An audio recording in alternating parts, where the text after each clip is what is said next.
제가 먼저 읽겠습니다. 이날 곧 안식 후 첫날 저녁 때에 제자들이 유대인들을 두려워하여 모인 곳의 문들을 닫았더니 예수께서 오사 가운데 서서 이르시되 너희에게 평강이 있을지어다. 꼬리를 보이시더니 제자들이 주를 보고 기뻐하더라.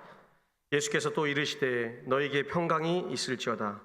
아버지께서 나를 보내신 것 같이 나도 너희를 보내노라. 이 말씀을 하시고 그들을 향하여 숨을 내쉬며 이르시되 성령을 받으라. 같이 읽겠습니다. 너희가 누구의 죄든지 사하면 사하여질 것이요 누구의 죄든지 그대로 두면 그대로 있으리라 하시니라. 아멘. 사랑하는 우리 성도 여러분, 한 주간 동안 고난의 의미를 얼마나 되새기면서 한 주간을 사셨는지 참 궁금합니다.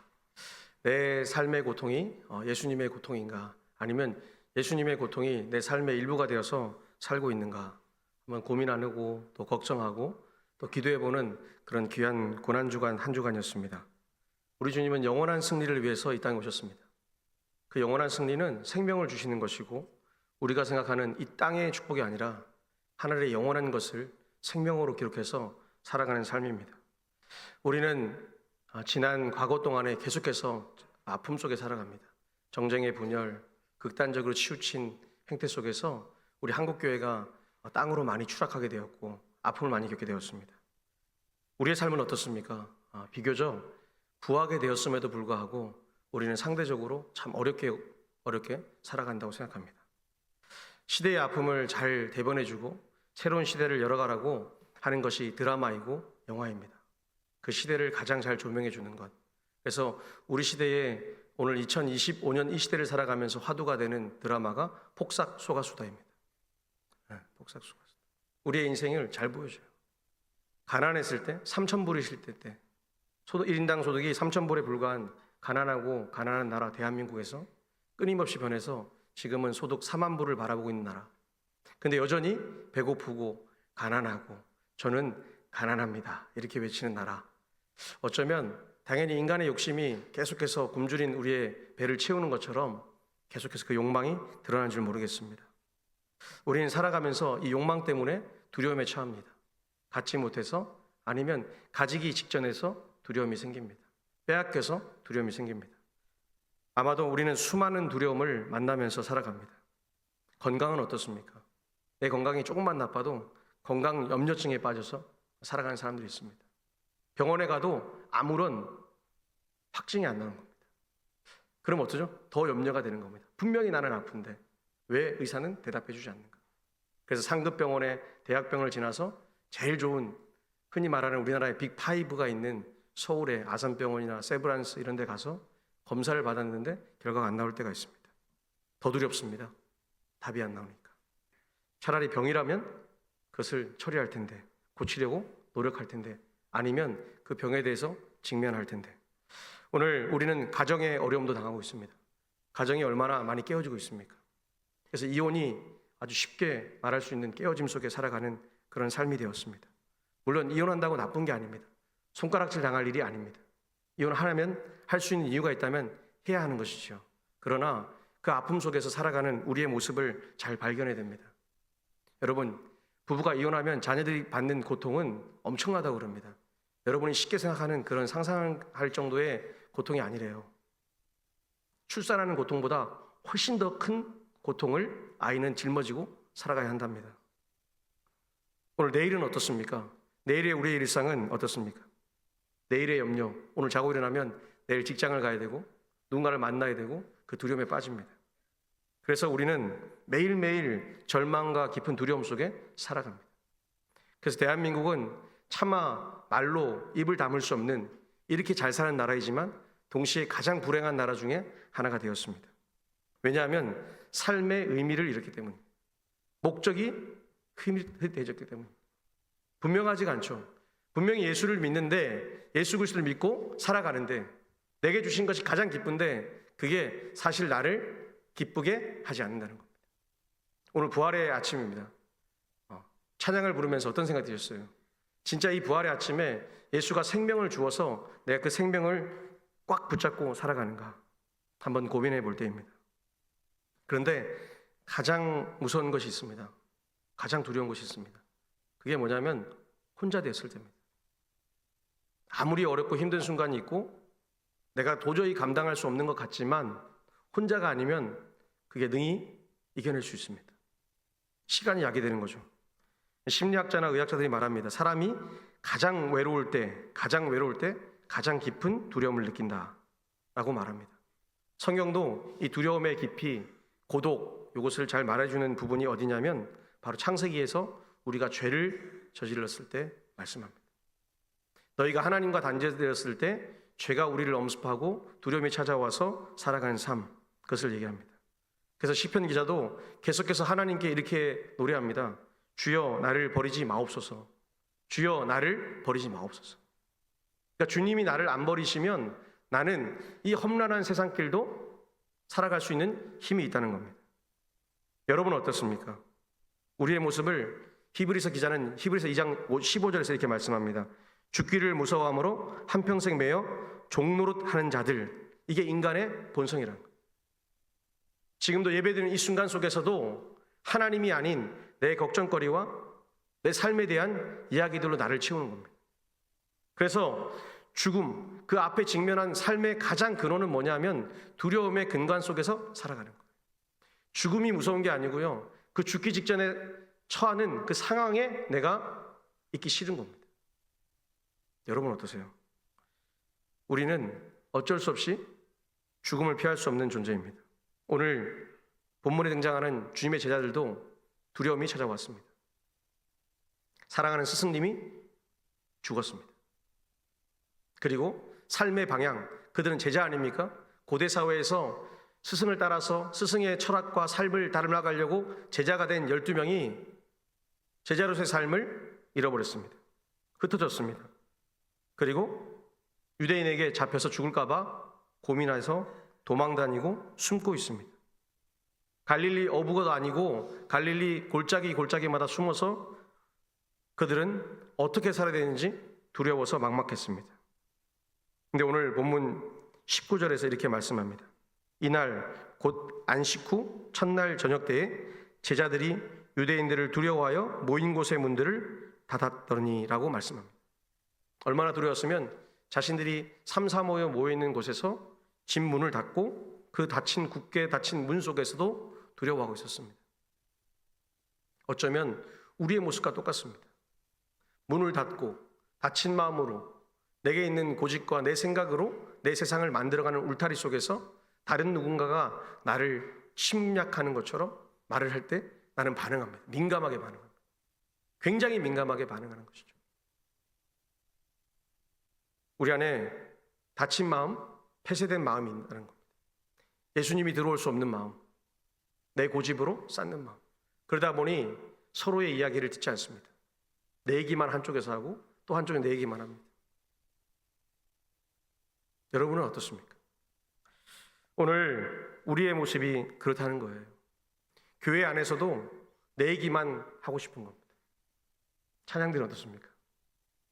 내 얘기를 들어주는 사람이 좋습니까? 아니면 내가 막 얘기를 해야 되는 겁니까? 내 얘기를 들어주고 내가 얘기를 막 하는 게 좋죠.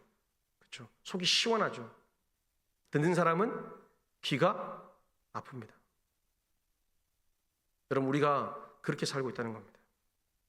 오늘 이렇게 폐쇄적이고 닫혀있고 두려움 속에서 무너져가는 제자들에게 주님이 찾아오셔서 말씀하세요. 내가 너희를 찾아왔는데 그 첫 마디가 뭐냐? 오늘 19절인데 19절에 이렇게 말씀하세요.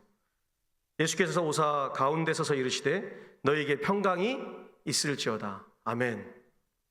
지금 절망하고 두려워하고 그래서 죽기 직전에 삶을 이렇게 왔다 갔다 하는 제자들 앞에 나타나셔서 주님은 평강이 있을지어다라고 말했습니다. 히브리어로 이렇게 얘기했죠. 샬롬. 샬롬. 히브리인들이 아침마다 가장 듣고 싶어하는 그 단어를 주님께서 말씀하셨습니다. 아마도 새벽에 부활하셔서 무덤 문을 열고 나오셔서 제자들을 찾아가셔서 그들을 다시 일으키고 싶은 주님의 마음이었을 겁니다.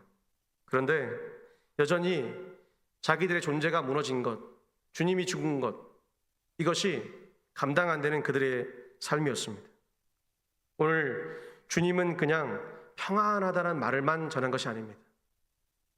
자신의 삶 속에서 십자가의 능력을 고백하시는 거예요. 하나님과 관계가 회복되었어. 이제 죄의 문제 가지고 너희는 평생을 고민할 게 없어. 두려움 속과 욕심 속에서 살 필요가 없어. 그래서 찬양의 가사처럼 근심과 걱정이 없는 삶을 살아가는 그리스도의 삶을 살아라고 말씀합니다. 그리고 20절에 이렇게 말씀하시죠.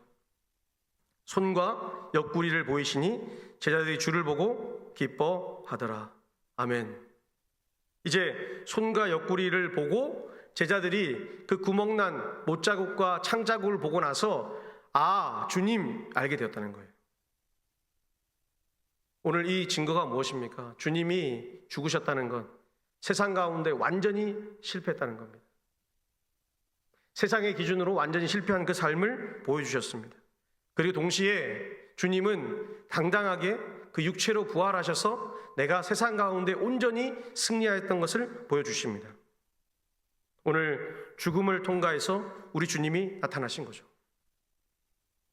오늘 우리 가운데 무너진 심령, 답답한 삶, 도저히 일주일 동안 고난의 고난주간을 고난주간답게 보내지 못했던 나의 삶 하루하루를 점검하면서 꾸짖어 보면서 주님은 뭐라고 말씀하시냐? 평강이 너에게 있을지어다. 주님이 여러분의 삶에 과거를 묻지 않으세요. 여러분이 어떻게 살았는지 중요하지 않다는 겁니다.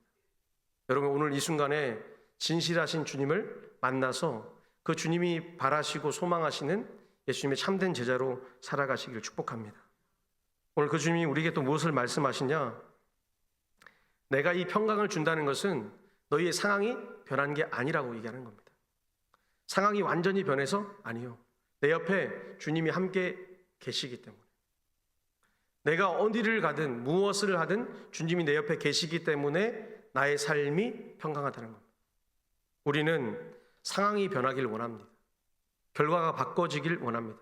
그래서 좋은 결과, 선한 결과, 그래서 최고의 선택에 최고의 결과를 만들어내는 그것을 원합니다. 그러나 주님은 그렇게 말씀하지 않으셨어요. 주님은 그냥 내가 옆에 있는 게 최고의 선택이다라고 말씀합니다. 오늘 우리 안에 그 평강이 찾아온 줄 믿습니다.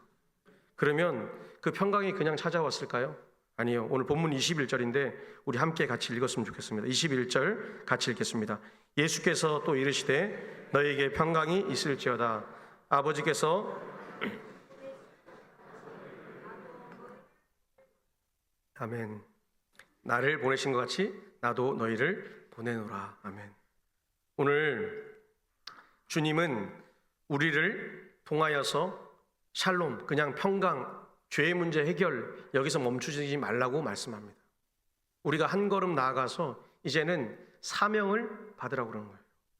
오늘 아버지께서 나를 보내신 것 같이 나도 너희를 보낸다. 이 보낸다는 단어가 뭐냐면 사도라는 뜻입니다. 아포슬. 그러니까 나는 너를 사도같이 세상 가운데 세상을 섬기고 세상에서 하나님 나라를 세우고 제자로 살아가라고 보내겠다는 겁니다. 그래서 너는 가만히 있는 신앙도 아니고 멈춰있는 신앙도 아니고 네 생각대로 살아가는 세상의 기준의 신앙이 아니라 하나님께서 말씀하시면 가고 멈추라면 멈추는 그런 움직이는 신앙이 되라고 말씀하는 거예요. 사도는 어떤 사람들입니까? 예수의 제자가 되어서 세상 가운데 하나님 나라 교회를 세워가는 거예요. 교회의 향기를 내는 거예요. 예수의 향기를 내는 사람들이 사도입니다.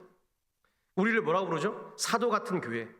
교회는 하나님의 어머님이 되시고 하나님의 아버지 되시고 하나님께서 보내신 교회가 되어서 사도같이 살아가라는 거예요. 그래서 이 땅에 교회가 뿌리 내렸을 때에 교회는 굉장히 엄청난 일들을 감당했습니다. 이번 부활주의를 맞이하기 전에 우리 이 땅에 복음을 전해주었던 그 위대한 선교사 언더우드 아펜젤러, 그렇죠? 그들의 후손들이 교회에 왔습니다. 그리고 이 땅에 다시 왔습니다. 그리고 뭘 했냐면 다른 얘기를 하지 않았습니다. 세상의 빛과 소금으로 예수님처럼 살아가는 한국교회가 되십시오라고 했습니다. 그들이 처음 전했던 복음은 바로 그것이에요. 세상의 빛과 소금이 되는 교회. 예수님의 향기가 드러나서 세상 가운데 감당할 수 없는 하나님의 사랑을 나눠가는 것들, 그런 교회를 꿈꾸는 겁니다. 오늘 우리 동북에는 어떻습니까? 아마도 잘은 제가 모르지만 그래도 서로 사랑하고 서로를 격려하며 살아가는 줄 믿습니다.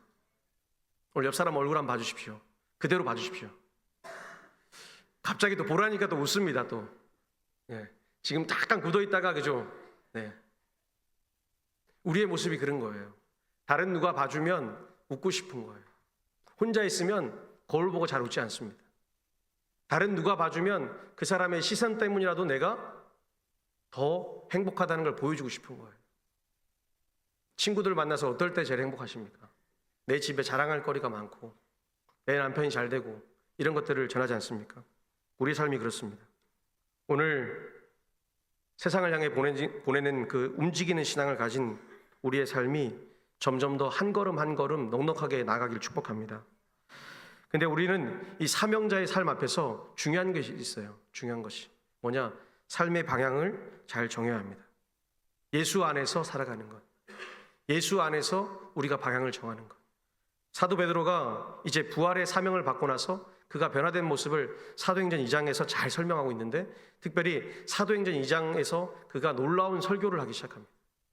어부 출신의 배운 것이 많이 없는 사도 베드로, 그러나 언어에 관해서는 탁월한 모습을 보였던 당시의 유대인들, 왜냐하면 이중언어를 해야 했거든요. 아람어와 히브리어, 그리고 살아가기 위해서는 로마어를 조금씩 해야 됐습니다. 그러니까 우리나라 사람 같았어요. 일제시대 때 한국어도 잘하고 한글도 좀 하고 일본말도 할 수 있는 사람들. 그래서 이 사도 베드로는 많은 성도들 앞에서 예수의 복음을 전합니다. 그리고 그 복음을 선포해 나가기 시작합니다. 그게 뭐냐? 사도행전 2장 32절에 이렇게 얘기합니다. 이게 클라이막스인데요.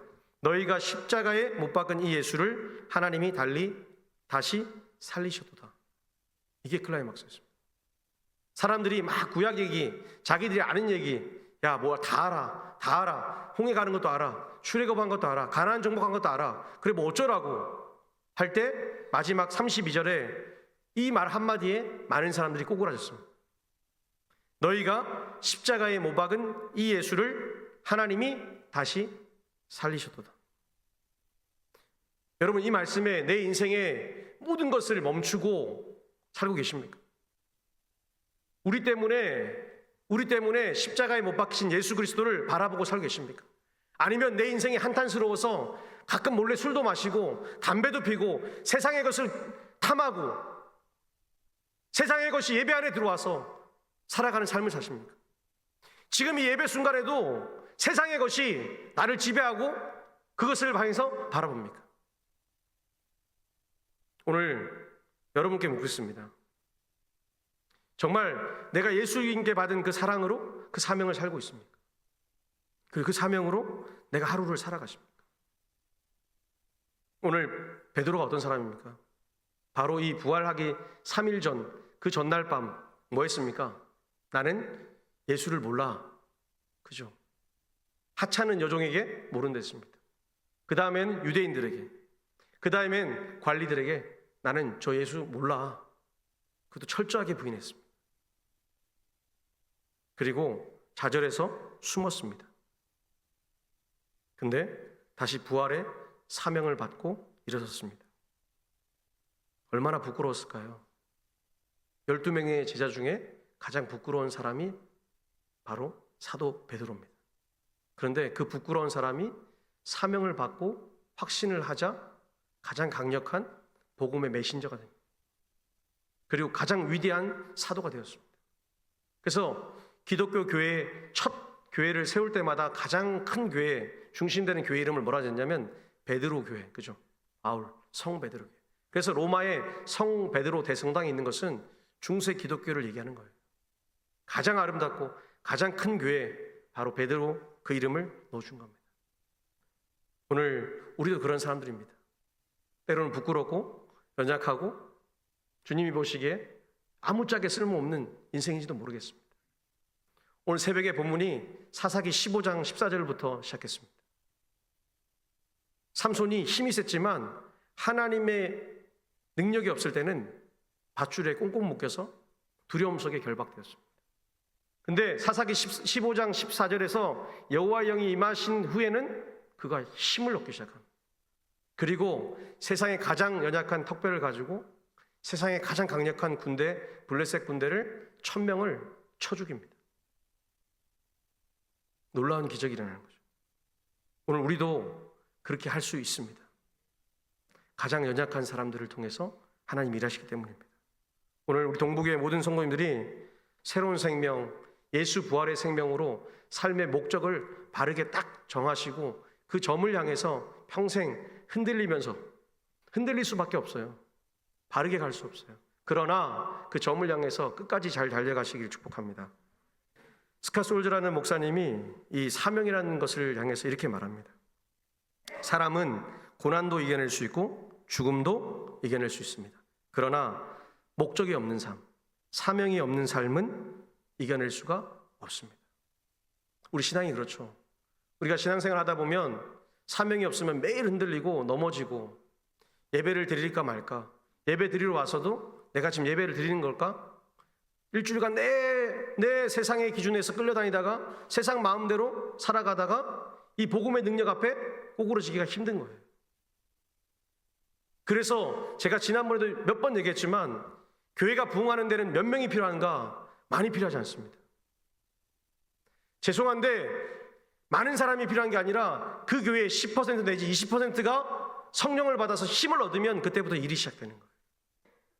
오늘 그래서 주님이 말씀하세요.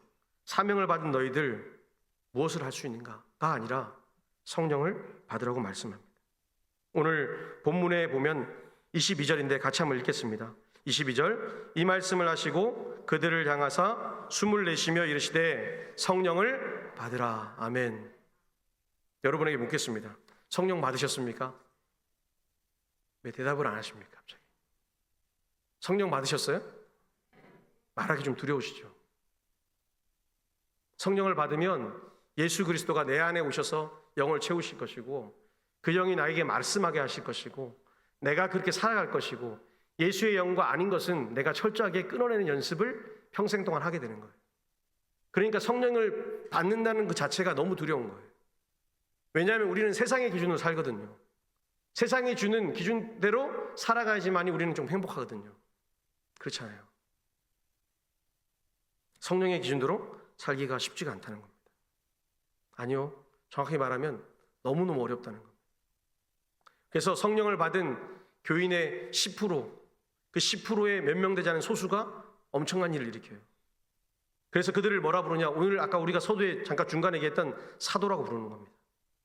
보내심을 받은 자들. 예수님에게는 몇 명의 제자가 있었냐? 정확히 여러 가지 얘기했지만 성경은 분명히 500명이라고 얘기합니다. 500명. 500명. 그 500명 중에 12명의 사람들을 사도라고 부르는 거예요. 그 적은 소수가 12명이 각자의 선교지에 가서 복음을 전파하기 시작했습니다. 더 많이 포함해서 사도 바울까지 13명이라 그러면 그 13명이 복음을 전파했는데 지금의 중세교회를 넘어서 이 교회가 있게 하는 현장의 뿌리가 된 겁니다. 한국교회는 어떻습니까? 교회사를 보면 한국교회도 마찬가지예요. 이북에 얼마 되지 않은 사람들이 끝까지 복음을 쥐고 있다가 이 복음이 이 남쪽으로 내려온 거예요. 압도적으로 많았습니다.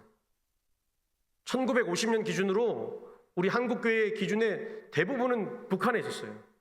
평양, 원산, 의주, 함흥 대부분의 그 교회들이 내려와서 노예들을 만들었습니다. 그래서 우리 교단의 노예들도 보면 그 뿌리가 다 이북에 있습니다. 그들이 내려와서 피와 땀과 헌신을 통하여 교회가 세워지기 시작했습니다. 놀랍지 않습니까?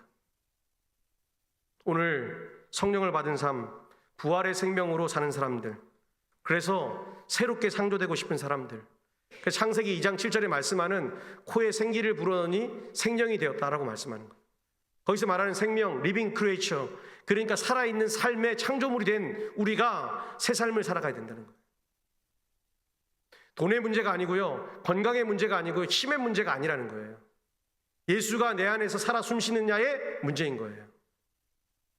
그 문제를 가지고 이 세상의 어떤 문제도 이길 수 있다는 거예요. 오늘 이 땅이 얼마나 고통스럽습니까? 사람들은 살기 싫어합니다. 청년들은 힘들어합니다. 여전히 세계 1위의 자살률 1위의 대한민국, 분명히 십몇 년 전에 1위라고 얘기했는데 아직도 변하지 않는 자살률 1위의 나라가 대한민국입니다. 암이라는 이 문제에 대해서도 세계 1위가 대한민국입니다. 참 우픈 일이죠. 더 잘 살아졌는데 분명히 소득은 10배, 20배 늘어나고 이 땅은 정말 풍요해졌는데 사람들은 더 피폐해지고 젊은 사람들의 마음은 이 땅에선 소망이 없다라고 다른 곳으로, 다른 나라로 찾아가고 싶은 거예요. 근데 막상 가면 더 고통입니다. 언어의 문제가 아니에요. 가보면 더 살기 힘든 곳이 이 나라를 떠나면 정말 힘든 겁니다. 오늘 우리 동북의 모든 권석들이 성령을 받아서 이 시대를 살리는 기도의 역군이 되시길 축복합니다. 기도의 역군이 되시길 축복합니다. 쉬지 말고 기도하는 거예요. 제가 다음 주에 읽으려고 책을 하나 보고 있는데 그 책에 보니까 기도인 거예요. 기도해서 모여서 기도하고 나가서도 기도하고 기도해서 축복하니 삶이 열리기 시작하는 거예요. 근데 그 기도는 나를 위해서 하는 기도는 하나도 안 들어주신다는 거예요. 다른 사람을 위해서 기도해야 돼요. 여러분 기도 어떤 기도 하십니까? 내 가게, 내 직장, 내 가정 하나님이 절대 안 들어주신다. 그런데 재미있는 게 하나님이 내가 다른 사람을 위해서 기도하잖아요. 그러면 들어주신대요. 나한테는 이익이 없잖아요. 왜요? 그게 은혜라는 개념인 거예요. 은혜는 갚을 수 있는 개념이 아니에요. 하나님의 은혜를 우리는 절대 갚을 수 없습니다. 갚을 수 없는 것을 주는 거예요. 내가 저 사람에게 갚을 수 없는 은혜를 기도로 주는 거예요. 그러면 저 사람은 그 은혜를 받아서 누가 줬는지도 모르는데 기뻐할 거 아닙니까? 근데 그 받은 은혜를 까먹고 마음대로 살아간다면 그 사람은 더 아픈 삶, 더 고통스러운 삶, 좌절의 삶을 맛볼 수밖에 없습니다. 오늘 성령이 우리를 찾아오셨습니다. 그리고 우리를 예배의 자리로 이끄셨습니다. 그리고 우리가 두려움과 낙심 가운데 살지 말라고 말씀합니다. 그래서 사도 바울이 사랑하는 아들 디모데에게, 영적 아들 디모데에게 네가 목회를 하면서 교회를 섬기면서 가장 중요한 것이 뭐냐? 디모데후서 1장 7절에 이렇게 말합니다. 하나님이 우리에게 주시는 것은 두려워하는 마음이 아니요 오직 능력과 사랑과 절제하는 마음이니. 할렐루야. 하나님이 그 마음을 주신대요. 얼마나 감사해요. 능력과 사랑과 절제하는 마음. 오늘 우리가 그런 사람들로 살기를 축복합니다. 그리고 흔들리지 마십시오. 그리고 두려워하지도 마시고 오직 성령을 구하셔서 살기를 바랍니다. 그리고 매일 선포하는 거예요. 일어나면 선포하는 겁니다. 하나님, 제 안에 성령이 충만합니다. 할렐루야. 감사합니다. 하나님. 내 안에 매일 선포하는 거예요. 성령님이 충만합니다. 내 안에 찬양이 충만합니다. 그러면 내 삶에 두려움 대신 능력을, 염려 대신 사랑과 용서가 풍만하게 일어날 줄 믿습니다. 오늘 마지막 23절인데 우리가 한번 같이 읽었으면 좋겠습니다. 23절 같이 읽겠습니다.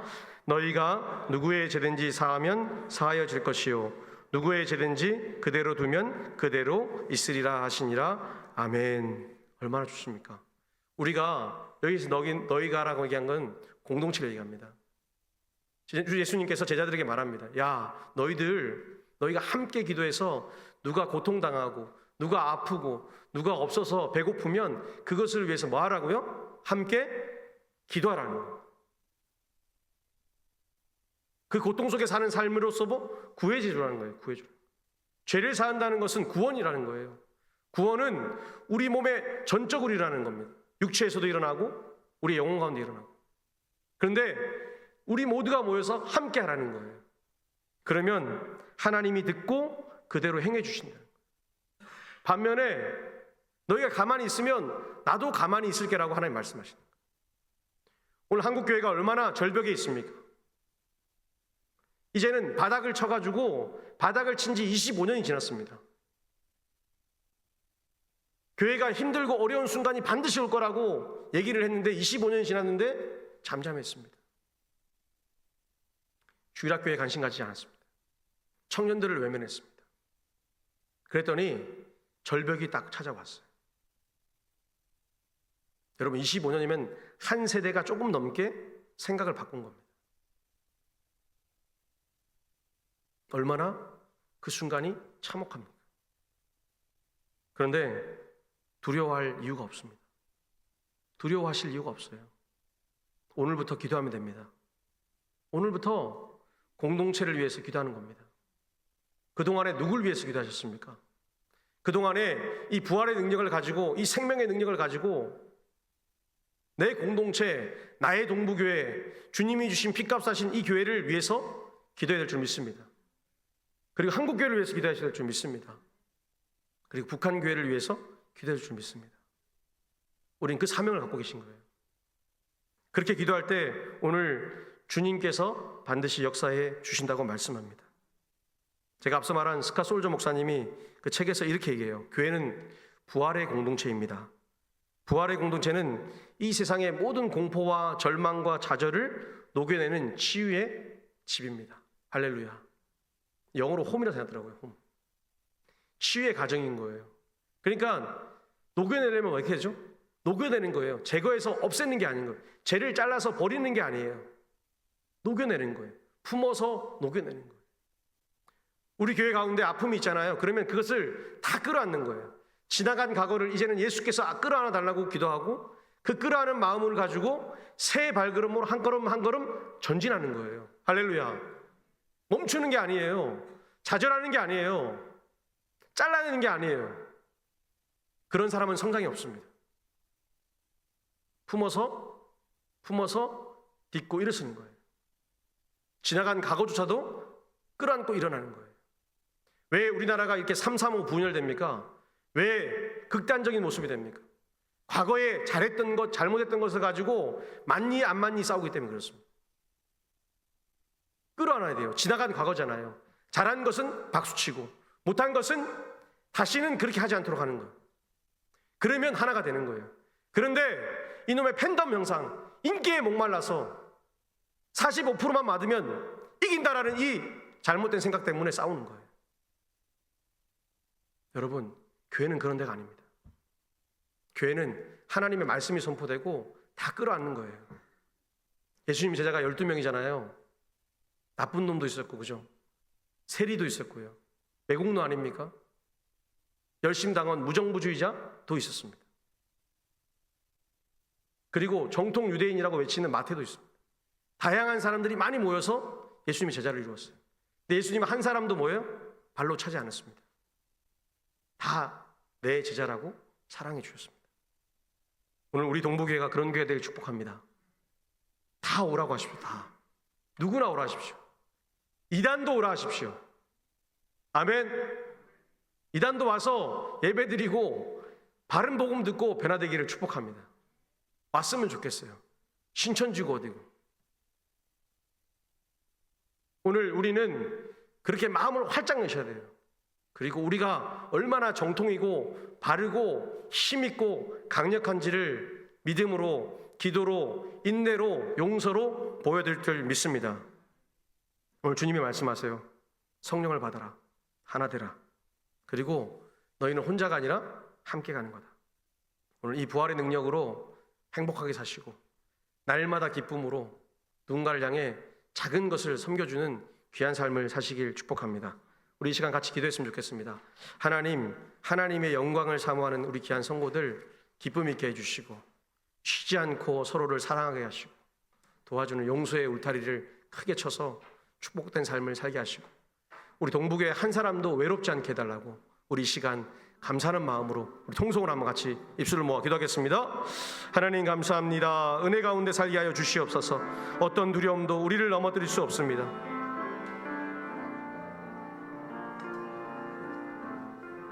하나님, 일어나 빛을 발할 수 있는 우리 동부교회 되게 하여 주시고 주의 영광을 위해 달려가는 하나님 아버지, 쉬지 아니하는 하나님의 역사를 이루는 아름다운 교회가 되게 하여 주시옵소서. 부활의 승리로 살아가게 하여 주시옵소서. 살아계신 주님이 우리의 절망과 두려움 속에 찾아오셔서 우리를 승리하게 해 주실 것이고, 우리에게 만남이 있게 하시고 기쁨이 있게 해 주시고 평강을 선포해서 하나님의 역사를 써가는 아름답고 복된 우리 교회가 될 수 있도록 우리를 도와주시옵소서. 삶의 무게가 있을 것입니다. 세상에 염려가 있습니다. 다친 마음 속에 무너진 삶을 끌어안을 때가 있습니다. 그때 눈물을 흘리며 달려갈 때에, 눈물을 흘리며 기도할 때에 우리의 삶을 하나님 든든히 받쳐주시고 믿음으로 승리하게 하시고 성령의 공동체, 예수 공동체, 사랑의 공동체, 아버지 기쁨의 공동체가 될 수 있도록 우리를 도와주시옵소서. 오늘도 하나님만 의지합니다. 하나님, 우리 동부교회 구석구석을 책임지실 하나님의 역사가 우리 가운데 일어나게 해주시고 귀한 영혼들 한 명 한 명을 만져가시며 살게 하여 주시옵소서. 감사합니다. 살아계신 주님, 참 감사합니다. 하나님의 아들로 이 땅에 오셔서 우리를 위해 죽으시고 세상 가운데 승리하게 하시니 감사합니다.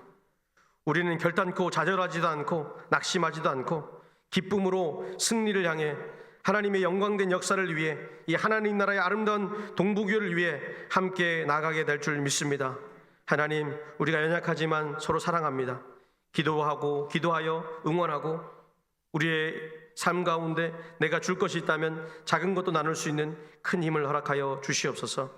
그리고 주님이 부르시면 언제든지 순종하는 마음으로 나아갈 수 있는 우리의 귀한 사명자의 삶을 살아갈 수 있도록 도와주시옵소서.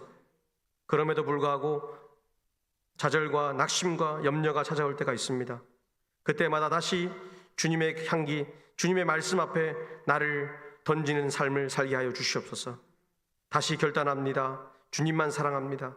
그리고 일주일 동안 세상 가서 열심히 주님을 위하여 세상 속에서 아름답고 복되고 힘차게 살겠습니다. 주님 도와주시옵소서. 감사하고 예수님의 이름으로 기도드립니다. 아멘.